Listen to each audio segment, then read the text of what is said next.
Rencontre, une émission de Jean Corcos consacrée à la connaissance du monde musulman.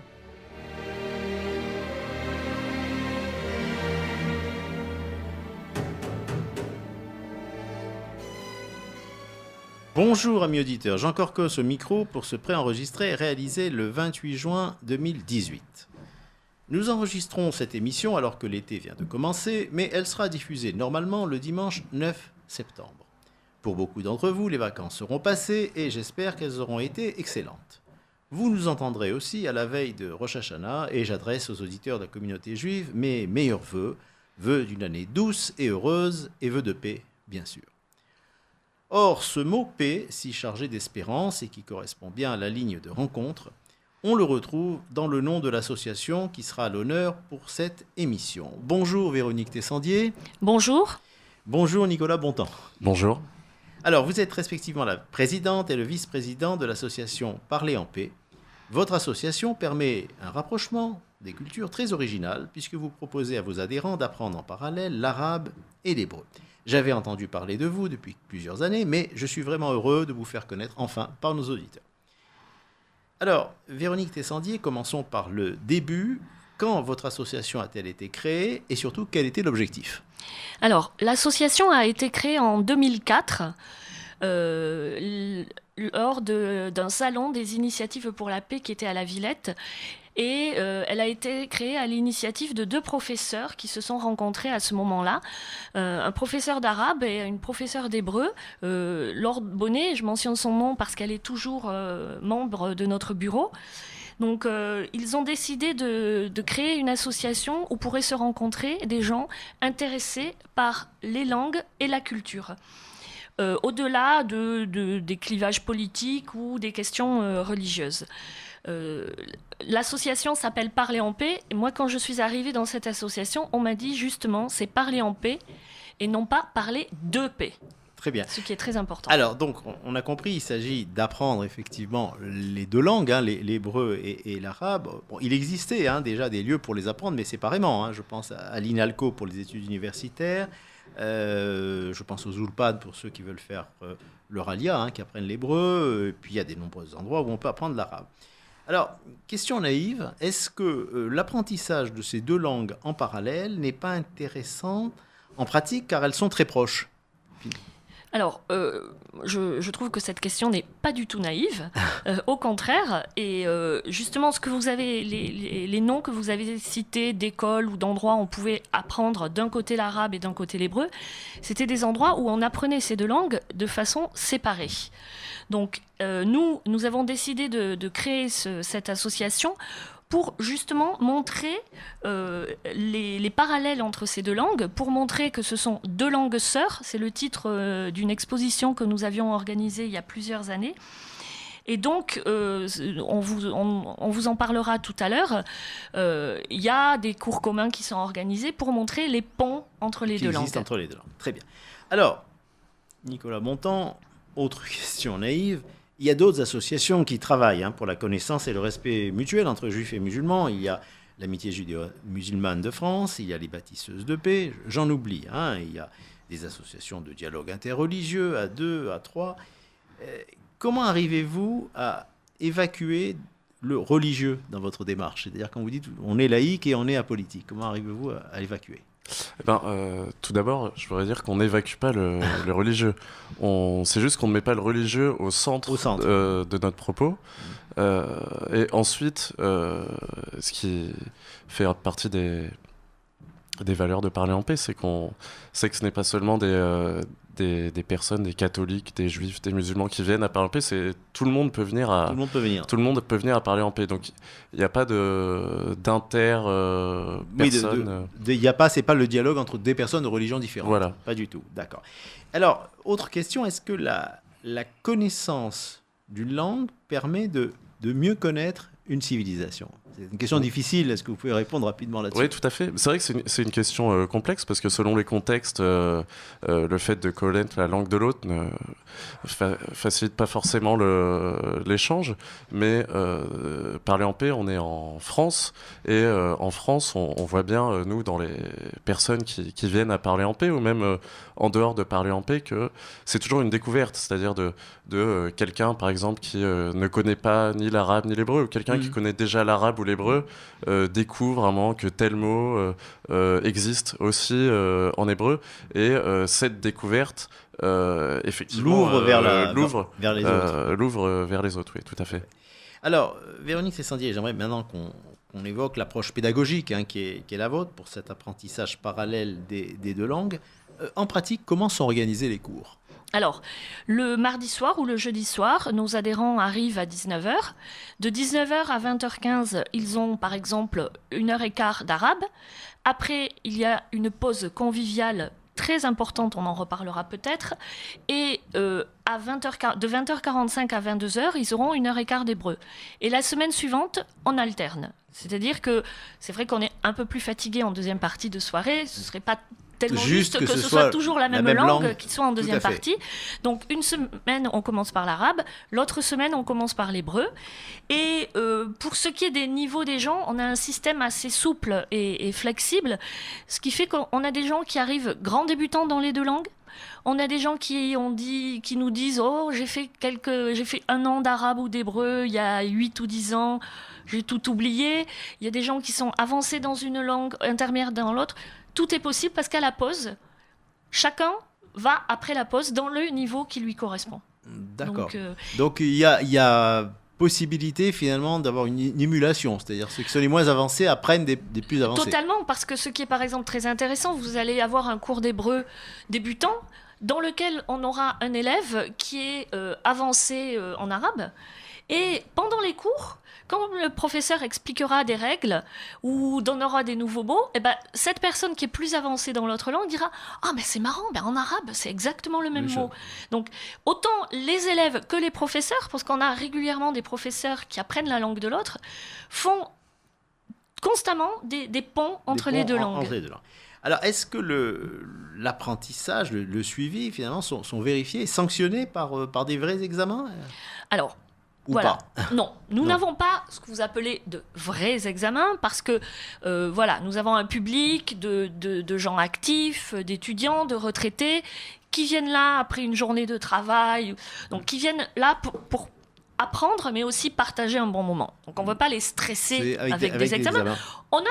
Nos professeurs font régulièrement des petits tests et on croise les élèves qui nous disent « Oh, la semaine prochaine, j'ai un test en arabe avec Rima, il faut que je révise. » Donc, il y a vraiment une motivation, on le sent, mais on n'a pas d'examen officiel. Très bien.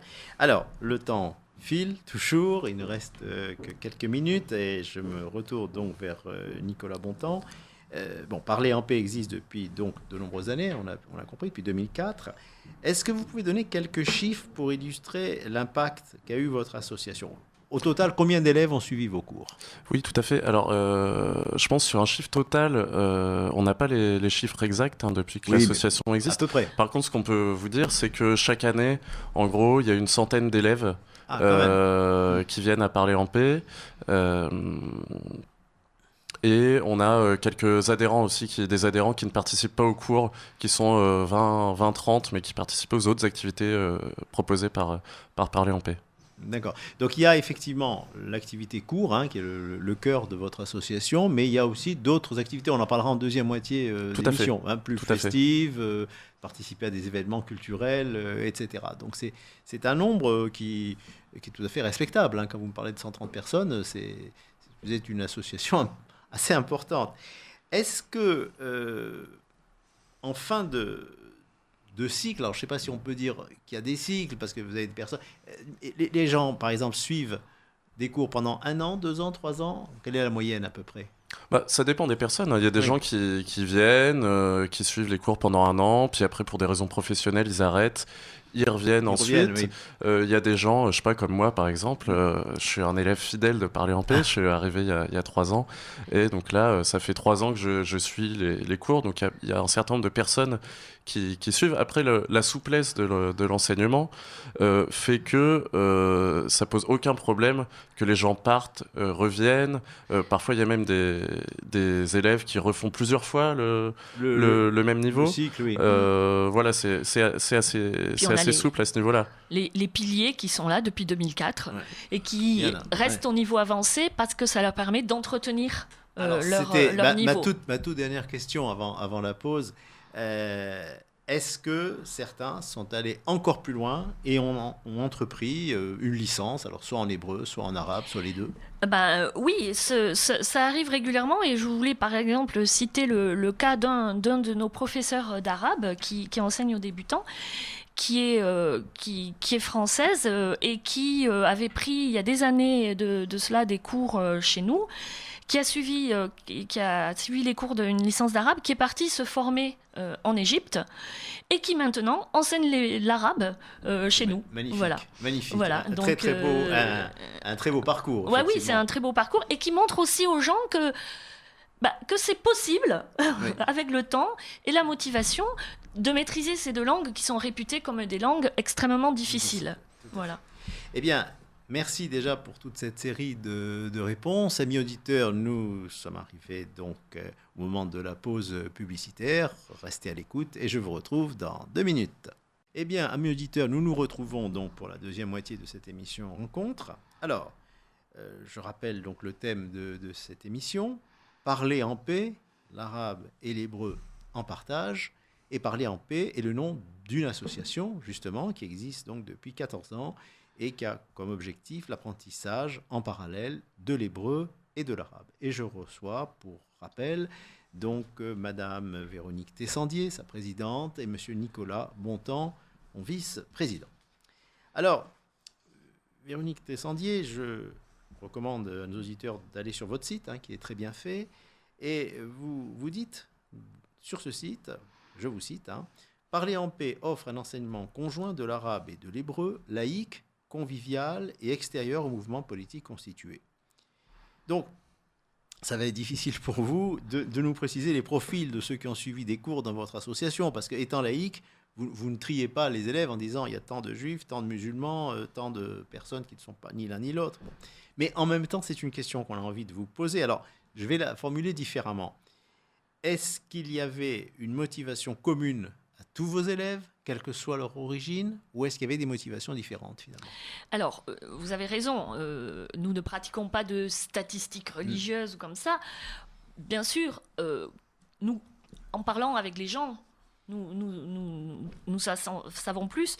Mais moi, ce qui m'a frappé quand je suis rentrée dans cette association il y a quelques années, c'est la diversité des motivations. Alors, vous pouvez avoir des personnes juives qui veulent retrouver des racines, pareil pour des personnes arabes qui font des voyages régulièrement dans leur famille ou comme ça, qui peut-être connaissent quelques mots de dialecte, mais qui veulent aller plus loin dans l'apprentissage de la langue. Mais vous avez aussi, et ça je pense que c'est vraiment le mot-clé de notre association, des gens qui sont là par curiosité, qui sont dans un contexte français où on entend parler de ces cultures parfois de manière un peu biaisée, et qui veulent en savoir plus parce que ce sont des cultures millénaires, des cultures d'une diversité, et qui souvent découvrent chez nous des aspects qu'ils n'auraient jamais imaginés. Jamais imaginé. Alors, Véronique Tessandier, j'ai noté donc en parcourant votre site que l'interculturel était vraiment le ciment de vos activités, au-delà de l'apprentissage des langues, de l'arabe et de l'hébreu. Vous avez proposé à vos élèves des moments de partage très forts dans des voyages, on en parlera après. Mais j'aimerais que vous nous parliez déjà de 2 choses. On va commencer par l'importance de la nourriture et des repas. Alors, en effet, on insiste beaucoup sur l'importance de ces pauses conviviales dont j'ai parlé tout à l'heure dans l'organisation. 1 demi-heure entre le cours d'arabe et le cours d'hébreu. Et c'est vrai que c'est un moment clé parce que les gens des différents niveaux se mélangent, discutent, les professeurs d'arabe et d'hébreu se rencontrent et peuvent échanger sur les cultures, sur énormément de choses. Et alors, chacun n'apporte pas à chaque cours une spécialité, mais régulièrement, les gens nous font partager et échangent des recettes. Voilà, certaines personnes sont devenues convivial. célèbres sur certains plats. Ah bon. Et c'est vraiment un moment important. Et parfois, il y a des gens qui nous disent on reste à parler en paix aussi pour les pauses. Pour les pauses, voilà. Très bien. Alors, il y a aussi la participation à des événements culturels que vous n'organisez pas vous-même. Il y a des projections de films, il y a des soirées poésie. Est-ce que vous pouvez nous donner quelques exemples assez rapidement, parce que malheureusement, bien sûr. Le temps nous est compté. Il y a deux types d'événements. Nous publions un bulletin culturel mensuel avec des rappels hebdomadaires sur ce qui se fait à Paris et en banlieue par rapport aux cultures arabes et juives dans leur pluralité et leur diversité. On peut aller voir un concert de musique klezmer une semaine, la semaine suivante un film égyptien des années 50 qui casse pas mal de clichés qu'on peut avoir. Donc ça, c'est très important. Et bon, peut-être on en parlera tout à l'heure. Il y a les événements culturels que nous organisons nous-mêmes. Vous-même, d'accord. Ça peut être un atelier dans des bibliothèques ou des médiathèques arabes-hébreux de Langueseur. Atelier qu'on a déjà fait aussi. Nous avons été invités l'année dernière au festival judéo-arabe de Molenbeek. Nous sommes partis avec un professeur d'arabe et un professeur d'hébreu pour faire cet atelier. Nous faisons des soirées poésie. Donc voilà, nous avons un projet là très intéressant de concert de musique arabe et juive qui devrait se faire cette année. Donc voilà, nous avons beaucoup de projets à développer encore. Très bien. Alors, je me tourne donc vers Nicolas avec une question un peu difficile maintenant. Parce que vous portez des valeurs tout à fait nobles, mais elles me semblent de plus en plus difficile à faire comprendre aujourd'hui. Je m'explique. Il y a la montée de l'antisémitisme, il y a eu les agressions, ça a communautarisé beaucoup de jeunes juifs avec un retour du religieux assez important. En même temps, ils ont une méfiance, pour ne pas dire plus, pour tout ce qui est arabe. D'un autre côté, ça concerne énormément de jeunes, et je voudrais insister là-dessus, des jeunes qui ne sont pas forcément musulmans. Il y a une diabolisation d'Israël. Alors cette diabolisation, elle va au-delà de la critique légitime de la politique de ces gouvernements, mais ça va très loin. C'est-à-dire que l'existence d'une culture israélienne utilisant l'hébreu comme langue est inacceptable pour ceux qui rêvent en fait du démantèlement de ce pays. Vous arrivez à faire face à cela par rapport à des critiques ? Faire face à votre question ou faire face aux... Non, ceux qui vous attaquent là-dessus. Non, tout à fait. Alors, je pense qu'il y a beaucoup de choses dans votre question. Alors, tout d'abord, par rapport aux valeurs de Parler en paix, je voudrais rappeler que Parler en paix, ce n'est pas un parti politique. Bien sûr, on ne propose pas de grille de lecture du conflit israélo-palestinien. Sur le conflit israélo-palestinien. Ni sur la situation en France. Bon, par contre, effectivement, ce qu'on propose, c'est de répondre à cette grande problématique, on va dire, de ce qui est le vivre ensemble. Et donc, c'est bien parce que il y a ce constat qui est fait parfois de communautarisation ou d'autres mots que nous, on propose nos activités. Ensuite, sur la partie concernant le lien entre effectivement l'hébreu et la culture israélienne, effectivement, l'hébreu fait partie de la culture israélienne. L'hébreu est parlé aussi dans plein d'autres pays. Et justement, ce qu'on cherche à montrer, à Parler en paix, c'est qu'il y a une grande diversité des cultures juives, des cultures arabes. Ah oui, il y a l'hébreu s'est mélangé avec d'autres langues à travers les siècles aussi. Voilà, tout à fait. Donc on ne propose pas de grille de lecture idéologique, mais on propose une ouverture sur un peu tout ce qu'on peut trouver dans notre monde qui est très riche. Qui est très divers. Alors, donc, Nicolas, on a évoqué juste des voyages organisés par votre association. Est-ce que vous pouvez nous dire où est-ce que vous êtes allé ces dernières années ? Qu'est-ce que vous avez visité ? Alors, ces dernières années, donc là, très récemment, là, au mois d'avril, on a été en Bosnie, donc à Sarajevo et à Mostar, qui est un pays qui a à la fois un passé, une histoire assez tragique, mais qui en même temps a une expérience notamment actuelle sur le dialogue intercommunautaire qui est très intéressante. C'est une ville qui est plurielle actuellement? Il n'y a pas eu les séparations, l'épuration ethnique entre les différentes communautés? Sarajevo est assez pluriel. Bon, oui. Mostar, il y a un peu plus de séparation, mais comme ici en France, comme nous, comme les associations que vous invitez, sur place, il y a des associations qui prennent des initiatives pour le rapprochement. D'accord. Et dans d'autres pays, vous avez été aussi? Oui, alors il y a eu Israël l'an dernier, et encore avant l'Espagne, l'Andalousie. Voilà, qui est effectivement une terre assez mythique quand on parle de la convivencia. Oui, ces voyages montrent que notre objectif, c'est de montrer la pluralité sur tous les continents, à travers les continents, de lieux où les cultures arabes et juives ont été ou sont encore en contact. Tout à fait. En contact. Tout à fait. Eh bien, écoutez, on vient d'évoquer donc Israël. J'aimerais qu'on finisse. Alors peut-être Véronique Tessandier et Nicolas Bontemps, vous répondrez en même temps. Il nous reste même pas 3 minutes. Finalement, le principal terrain où coexistent directement juifs et arabes, c'est l'État d'Israël. Il faut quand même rappeler que 20% de la population est de langue arabe. Alors, ça peut être des arabes musulmans, ça peut être des arabes chrétiens, mais des druzes aussi. Et vous le savez, les réseaux scolaires sont différents. Et j'allais dire, pire encore, il y a des écoles différentes pour les juifs laïcs, pour les juifs religieux et pour les ultra-orthodoxes. Et ça ne facilite pas les échanges. Est-ce que, déjà, vous pensez que la connaissance réciproque des 2 langues est une nécessité? Alors, pour nous, la réponse est évidente. Et quand on préparait un petit peu cette émission, Nicolas me disait justement, pour nous, le principal terrain où coexistent les cultures arabes et juives, c'est la France. Ah oui, voilà. Les cultures, mais peut-être pas les langues. Oui, mais à travers les cultures, c'est aussi les langues. Donc, je trouve que c'est pour nous un point vraiment clé. Vous parliez du vivre ensemble. On a reçu il y a 3 ans le trophée du vivre ensemble. Et le projet initial, le projet fondateur de Parler en paix, c'était justement créer un lieu en France où ces communautés, mais pas que, ça c'est très important, le pas que. On avait participé à une petite fête du pas que il y a 2 ans. Voilà, donc c'est l'idée que, comme Nicolas l'a dit, nous ne proposons pas une grille de lecture. Donc on n'a pas à se positionner là-dessus, puisque notre grille de lecture, c'est ici, en France.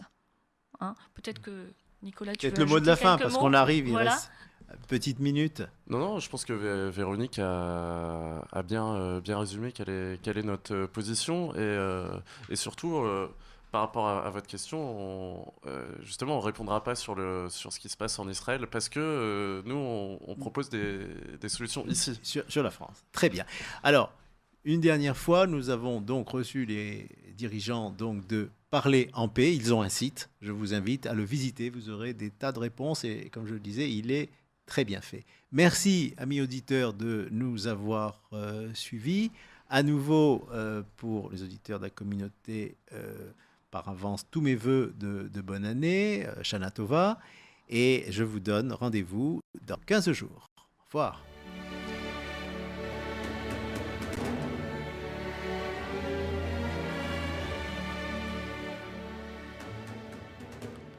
Rencontre. Une émission de Jean Corcos consacrée à la connaissance du monde musulman.